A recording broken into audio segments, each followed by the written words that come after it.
بسم اللہ الرحمن الرحیم۔ شروع اللہ کے نام سے جو بڑا مہربان نہایت رحم کرنے والا ہے۔ السلام علیکم پیارے دوستوں۔ قیامت کب آئے گی؟ آیا سال 2024 قیامت کا سال ہے۔ کیا کسی کے پاس قیامت کا علم ہے؟ کیا قیامت کا وقت قریب آ چکا ہے؟ قیامت کی کون سی نشانیاں ہیں جو پوری ہو چکی ہیں اور کون سی نشانیاں ہیں جو باقی رہتی ہیں؟ اور سعودی عرب کے حوالے سے حدیث میں کیا کیا نشانیاں بیان ہوئی ہیں؟ آج کی ویڈیو میں تمام تر سوالات کے جوابات آپ کو بتائیں گے۔ ویڈیو ہی بہت اہم ہونے والی ہے، لہٰذا ویڈیو کو آپ نے اسکپ نہیں کرنا ہے اور آخر تک لازمی دیکھنا ہے۔ پیارے دوستوں، یاد رکھیں قیامت کے آنے کا علم اللہ کے سوا کسی کو نہیں ہے۔ البتہ وہ نشانیاں جو پیارے آقا صلی اللہ تعالی علیہ وسلم نے اپنی حدیث مبارکہ میں بیان فرمائی ہیں اور جو پیش گوئیاں آپ صلی اللہ تعالی علیہ وسلم کی حدیث میں ملتی ہیں، وہ قیامت سے پہلے ضرور پوری ہو کر رہیں گی۔ حدیث میں بہت سی نشانیوں کا ذکر ہے، جن میں سے کچھ چھوٹی نشانیاں ہیں اور کچھ بڑی نشانیاں ہیں۔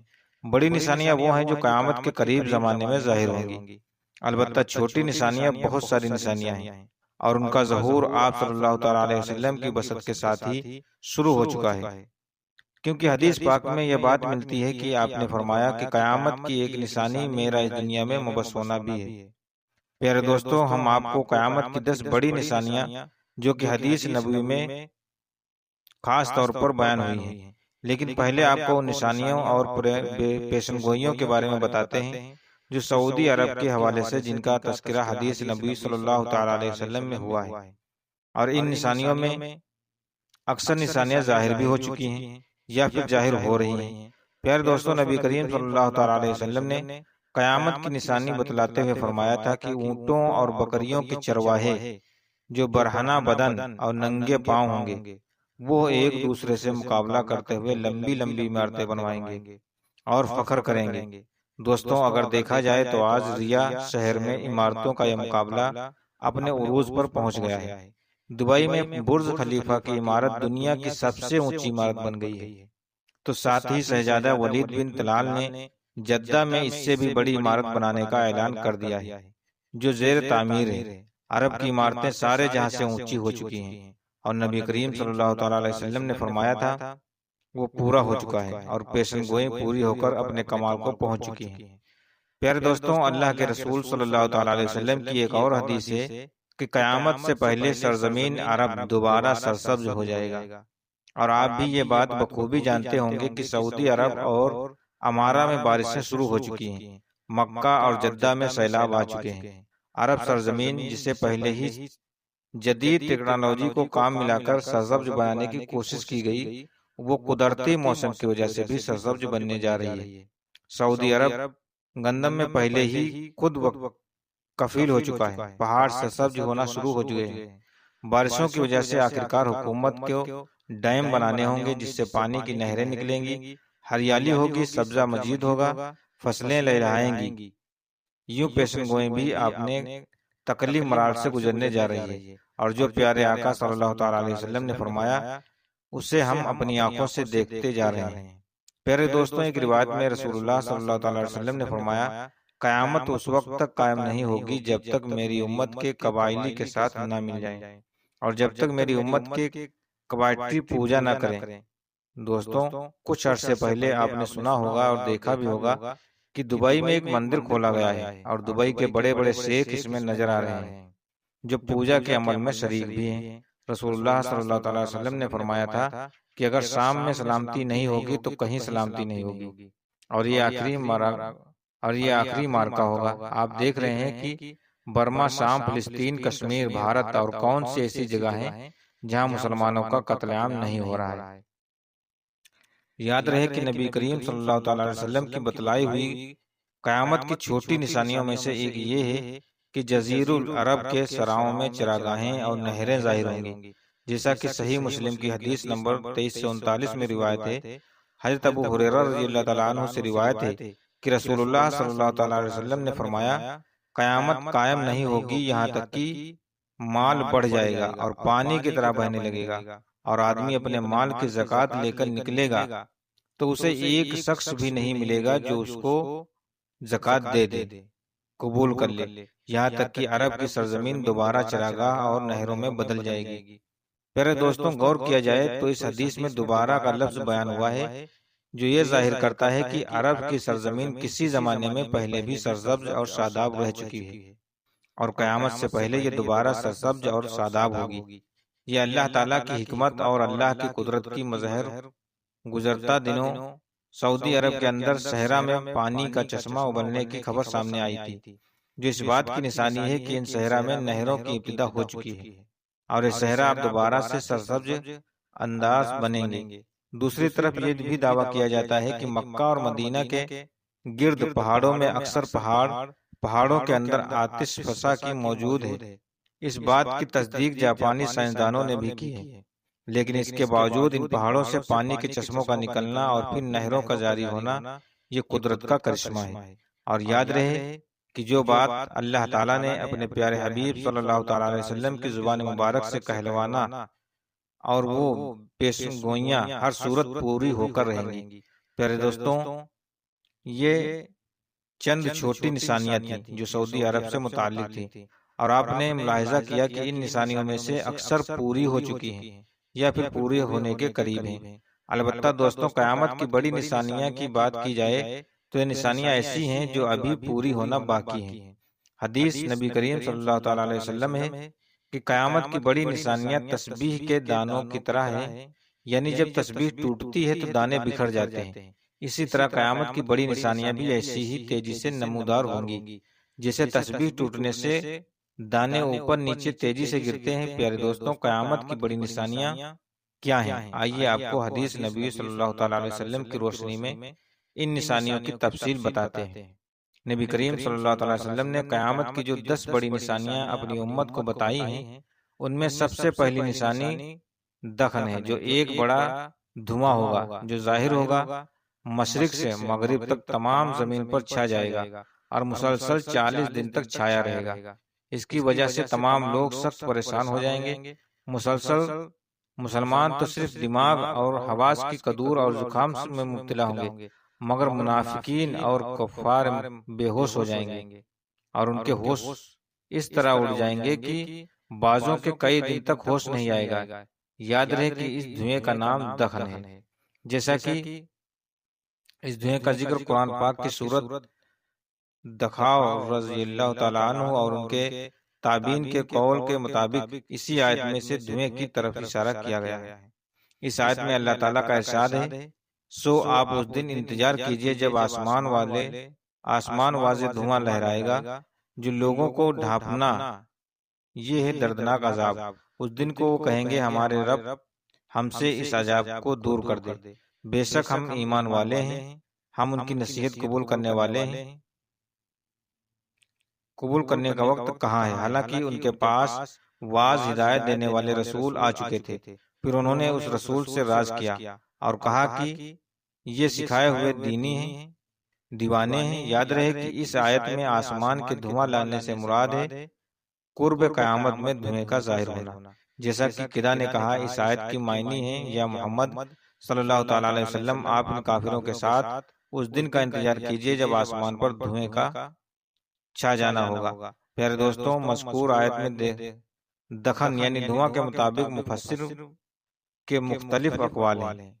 اس دھوئیں کی حقیقت کو جاننے کے لیے ان اقوال کا تذکرہ ضروری ہے۔ پہلا قول جس کے بارے میں حضرت علی، حضرت ابن عباس رضی اللہ تعالیٰ عنہ، ابن عمر، حضرت ابو ہریرہ رضی اللہ تعالیٰ عنہ اور زید بن علی حسن اور ابن ابی ملکہ وغیرہ فرماتے ہیں، دخن قیامت کی علامتوں میں سے ایک ہے، ابھی تک ظاہر نہیں ہوا ہے، اور یہ قرب قیامت میں 40 دن تک ظاہر ہوگا اور آسمان اور زمین کی فضا کو بھر لے گا۔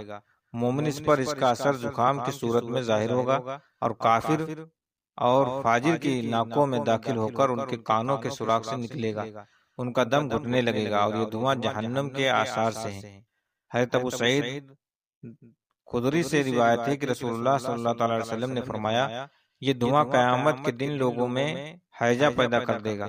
مومن پر اس کا اثر زکام کی صورت میں ہی ظاہر ہوگا، اور کافر کے جسم میں داخل ہو کر اس کے کانوں کے سوراخ سے نکلے گا۔ اس حوالے سے دوسرا قول یہ ہے کہ آسمان کے دھواں لانے سے مراد ہے کفر کی بھوک، جیسا کہ حضرت ابن مسعود رضی اللہ تعالیٰ عنہ نے فرمایا، دخن سے مراد کفر کی بھوک کی کیفیت ہے۔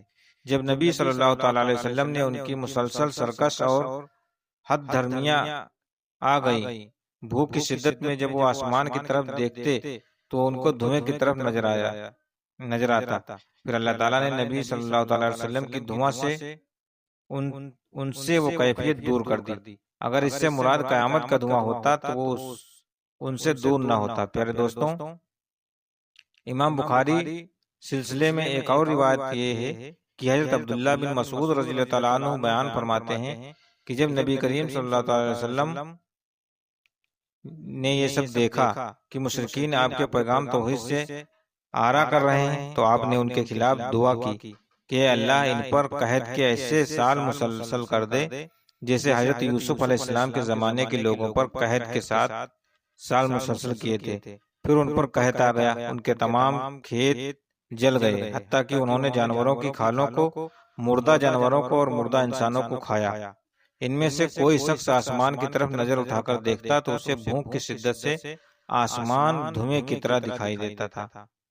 پھر آپ کے پاس ابو سفیان آیا اور کہنے لگا، یا محمد صلی اللہ تعالی علیہ وسلم، آپ اللہ کی اطاعت کرنے اور صلہ رحم کا حکم دیتے ہیں اور آپ کی قوم قحط سے ہلاک ہو رہی ہے، آپ اللہ سبحانہ وتعالیٰ سے ان کے حق میں دعا کیجیے۔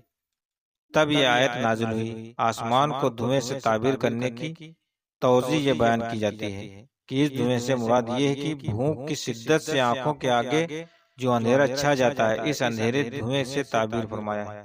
اور ابن قتبہ نے دھوئیں کی تفسیر میں یہ کہا کہ قحط کے ایام میں بارش نہ ہونے کی وجہ سے زمین خشک ہو جاتی ہے اور گرد غبار اڑنے کی وجہ سے فضا مٹیا اور مقدر ہو جاتی ہے اور اندھیرا جیسا لگنے لگتا ہے۔ اس کو مجاز دھوئیں سے تعبیر فرمایا ہے۔ دوسری وجہ یہ کہ عرب کے لوگ جو شر پھیل جائے اس کو دھوئیں سے تعبیر کرتے ہیں۔ دوستوں، قیامت کی بڑی دوسری نشانی ہے دعوت العرض۔ دعوت العرض سے مراد ایک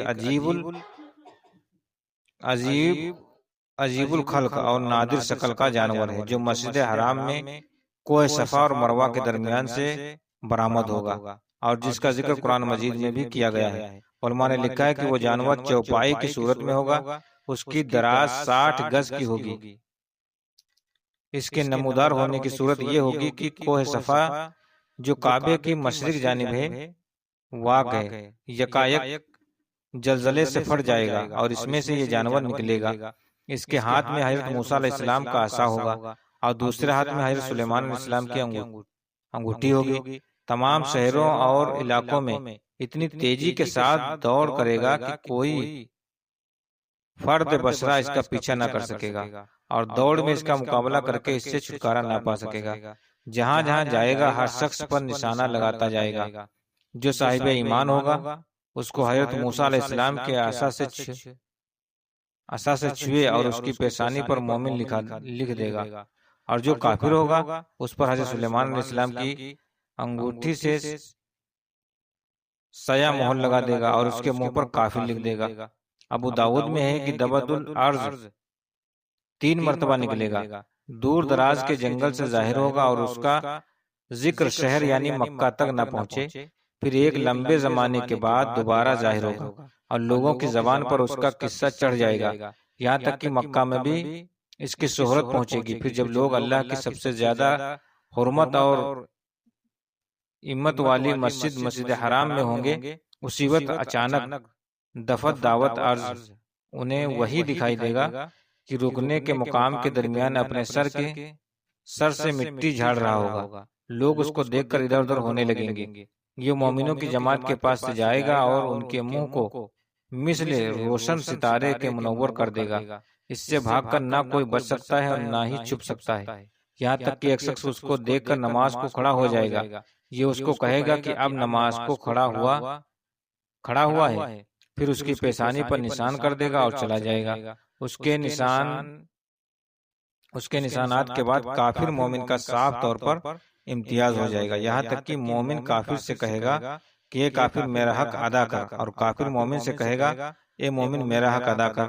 ابو داؤد 43 میں ہے کہ دبت لرز کے ساتھ حضرت عیسیٰ علیہ السلام کی لکڑی اور حضرت سلیمان علیہ السلام کی انگوٹھی ہوگی، کافروں کے ناک پر لکڑی سے مہر لگائے گا اور مومن کے منہ انگوٹھی سے منور کر دے گا، یہاں تک کہ ایک دسترخوان پر بیٹھے ہوئے مومن کافر سب ظاہر ہو جائیں گے۔ ایک اور حدیث میں ہے جو مسند احمد میں ہے، مرحب ہے، کہ کافروں کے ناک پر انگوٹھی سے مہر لگا کر چلے جائے گا اور مومنوں کے چہرے لکڑی سے چمکا دے گا۔ ابن ماجہ میں حضرت برید سے روایت ہے کہ مجھے رسول اللہ صلی اللہ تعالی علیہ وسلم سے لے کر مکے کے پاس ایک جنگل میں گئے، میں نے دیکھا کہ خشک زمین ہے جس کے ارد گرد ریت ہے، فرمانے لگے یہی سے دعوت العرض نکلے گا۔ ابن مرادہ کہتے ہیں کہ اس کے کئی سال بعد میں حج کے لیے نکلا تو مجھے لکڑی دکھائی دی جو میری اس لکڑی کے برابر تھی۔ حضرت ابن عباس فرماتے ہیں اس کے 4 پیر ہوں گے، صفا کے کھٹ سے نکلے گا، بہت تیزی سے خروج کرے گا جیسے کہ کوئی تیز رفتار گھوڑا ہو، لیکن 3 دن میں اس کے جسم کا تیسرا حصہ بھی نہ نکلا ہوگا۔ حضرت عبداللہ بن عمر سے جب اس کی بابت پوچھا گیا تو فرمانے لگے جایا دیوا، میں اگر وہاں ہوتا تو تمہیں وہ چٹان دکھا دیتا، سیدھا مشرق کی طرف جا جائے گا اور اس شور سے جائے گا کہ ہر طرف اس کی آواز پہنچ جائے گی، پھر شام کی طرف جائے گا، وہاں بھی چیخ لگا کر یمن کی طرف متجسے نہیں۔ 10 بڑی نشانیاں والی حدیث میں نبی کریم صلی اللہ تعالی وسلم نے قیامت کی جو تیسری بڑی نشانی بتلائی ہے وہ دجال کا ظہور ہونا ہے۔ یاد رہے کہ دجال کے فتنے کو اس کائنات کا سب سے بڑا فتنہ بتایا گیا ہے، جیسا کہ نبی کریم صلی اللہ تعالی وسلم کا فرمان ہے کہ اس دنیا میں دجال سے بڑا کوئی فتنہ نہیں ہوگا۔ تو آئیے دجال کے بارے میں آپ کو مکمل تفصیل بتاتے ہیں کہ دجال کی شکل صورت کیسی ہوگی، دجال کے مکر کیا ہوں گے، وہ کہاں موجود ہے اور کہاں سے اس کا ظہور ہوگا، اور اس کا قتل کون کرے گا۔ روایت میں آتا ہے کہ دجال ایک نوجوان مرد ہوگا، وہ بھاری بھرکم جسم اور سرخ رنگت کا مالک ہوگا، آواز میں اس کا لقب مسیح ہوگا، وہ ایک کان سے کانا ہوگا، ایک آنکھ سے کانا ہوگا، اس کے بال چھوٹے اور گریاں والے ہوں گے، سواری میں ایک بڑا گدھا ہوگا۔ اول اس کا ظہور ملک راک اور شام کے درمیان ہوگا جہاں نبوت اور رسالت کا دعویٰ کرتا ہوگا، پھر وہاں سے اصفہان چلا جائے گا، یہاں اس کے ہمراہ 700,000 یہودی ہوں گے، یہیں سے خدائی کا دعویٰ کرے کہ چاروں طرف فساد برپا کرے گا اور زمین کے اکثر مقام پر گشت کر کے لوگوں سے اپنے آپ کو خدا منوائے گا۔ دوستوں کہتے ہیں کہ لوگوں کی آزمائش کے لیے خداوند کریم اس سے بڑے بڑے عجیب و غریب کام ظاہر کروائیں گے۔ اس کی پیشانی پر لفظ کافر کے لکھا ہوگا جس کی شناخت صرف پہلے ایمان ہی کر سکیں گے۔ اس کے ساتھ ایک آگ ہوگی جس کو دوزخ سے تعبیر ہو کرے گا، اور ایک باغ ہوگا جس کو جنت کہے گا، مخالف کو آگ میں اور موان کو جہنم میں ڈالے گا۔ اس کے پاس کھانے پینے کی چیزوں کا بہت بڑا ذخیرہ ہوگا، جس کو چاہے گا دے گا اور پھر جس کو چاہے گا نہ دے گا۔ اس کا مخالف ہوگا تو اس سے اشیاء مزورہ بند کر دے گا۔ اسی قسم کی بہت سی مسلمانوں کو چوٹ پہنچائے گا، مگر خدا کے فضل سے اللہ کا ذکر اور تسبیح اور تصدیق مسلمانوں کو کھانے پینے کا کام دے گی۔ دوستوں روایت کے مطابق اس کے ظاہر ہونے سے پہلے 2 سال پہلے قحط رہ چکا ہوگا، یعنی کہ بھوکمری ہوگی، اور تیسرے سال دوران قحط کی اس بھوکمری میں ہی دجال کا ظاہر ہونا ہوگا۔ کہتے ہیں کہ اس کے ساتھ جنت اور دوزخ بھی ہوگی، لیکن حقیقت میں وہ جنت دوزخ نہیں ہوگی، اور دوزخ جنت ہوگی۔ تو جو شخص اس کی دوزخ میں ڈالا جائے گا اسے چاہیے کہ سور کہف کی ابتدا آیات پڑھے تو دوزخ اس کے لیے ایسا ہی باغ ہو جائے گی جیسے ابراہیم علیہ السلام پر ہوئی تھی۔ پیارے دوستوں روایت کے مطابق اس کا ایک فتنہ یہ بھی ہوگا کہ وہ ایک دیہاتی سے کہے گا اگر میں تیرے باپ کو زندہ کر دوں تو کیا مجھے تو خدا مانے گا؟ وہ کہے گا ہاں۔ تو شیطان اس کے باپ کی صورت بنا کر آئیں گے اور اس سے کہیں گے کہ بیٹا اس کی اطاعت کرو، یہ تو تیرا رب ہے۔ اور فرمایا گیا کہ ایک فتنہ دجال کا یہ ہے کہ ایک شخص کو مار کر اور چیر کر اس کے 2 ٹکڑے کر دے گا اور کہے گا دیکھو میں اس بندے کو اب ملاتا ہوں، تو کیا اس کے بعد میرے علاوہ کوئی دوسرے کو خدا مانو گے؟ خدا تعالیٰ اس دجال کا فتنہ پورا کرنے کے لیے اسے دوبارہ زندہ کر دے گا۔ دجال اسے پوچھے گا تیرا رب کون ہے؟ تو کہے گا کہ میرا رب اللہ ہے اور تو خدا ہے کا دشمن دجال ہے۔ خدا کی قسم اب تو مجھے تیرے دجال ہونے کا پورا یقین ہو گیا ہے۔ اور دوستوں یہ بھی فرمایا کہ دجال کا ایک یہ بھی فتنہ ہوگا کہ دجال آسمان کو حکم کرے گا کہ پانی حکم کرے گا تو می برسا آئے گا، اور زمین کو حکم دے گا وہ سبزہ اگائے گا، اور اس روز چرنے والے جانور خوب موٹے تازے ہوں گے، بھری ہوئی تھن دودھ سے لبریز ہوں گے۔ سوائے مکہ مجمع اور مدینہ منورہ کے کوئی خطہ زمین کا ایسا نہ ہوگا جہاں دجال نہ پہنچا ہو۔ مکہ اور مدینہ میں داخل ہوتے وقت فرشتے اس کو ننگی تلواروں سے روکیں گے۔ حضرت ابو ہریرہ رضی اللہ عنہ بیان کرتے ہیں کہ رسول اللہ صلی اللہ علیہ وسلم نے فرمایا قیامت اس وقت تک قائم نہیں ہوگی جب تک اہل روم آما یا داؤک کے مقام پر نہ پہنچ جائے، پھر ان سے لڑنے کے لیے زمانے کے بہترین لوگوں کا ایک لشکر مدینہ منورہ سے روانہ ہوگا۔ جب دونوں لشکر آمنے سامنے صف بستہ ہوں گے تو رومی کہیں گے کہ ہمارے جو آدمی قید کیے گئے ہیں اور اب مسلمان ہو چکے ہیں انہیں اور ہمیں تنہا چھوڑ دو، ہم ان سے جنگ کریں گے۔ مسلمان کہیں گے نہیں واللہ ہم ارگس اپنے بھائیوں کو تمہارے حوالے نہیں کریں گے۔ اس پر وہ ان سے جنگ کریں گے۔ اب ایک تہائی مسلمان تو بھاگ کھڑے ہوں گے جن کی توبہ اللہ تعالیٰ کبھی قبول نہیں کرے گا، یعنی انہیں توبہ کی توفیق ہی نہ دے گی۔ ایک تہائی مسلمان قتل ہو جائیں گے جو اللہ تعالیٰ کے نزدیک افضل شہداء یعنی بہترین شہید قرار پائیں گے۔ محترم بزرگوں دوستوں، یہ تھی کچھ نشانیاں جو قیامت میں ظاہر ہوں گی، اور آگے کی جانکاری لینے کے لیے پلیز کمنٹ میں ضرور بتائیے گا۔ اب ملتے ہیں اگلی ویڈیو میں، تب تک کے لیے اللہ حافظ۔